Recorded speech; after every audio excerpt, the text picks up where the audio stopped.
તો આજે જમવામાં બનાવ્યું છે વળી કાંદાનું શાક અને ગરમા ગરમ ભાખરી. One and only mummy. અને આ મારું ફેવરેટ છે. હવે હું ટેસ્ટ કરીને કહીશ કે કેવું છે.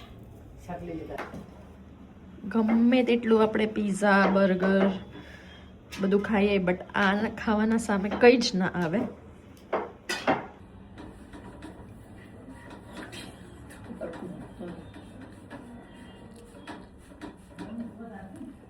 दुनिया की सारी खुशी एक तरफ और माँ के हाथ का खाना एक तरफ. તમે લોકો બી વળી કાંદાનું શાક ક્યારે ખાધું હોય તો do let me no in the comment section.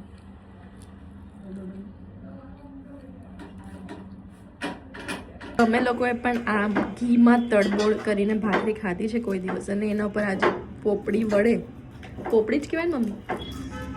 હા હા હા, બહુ ભાવે, બહુ મજા આવે.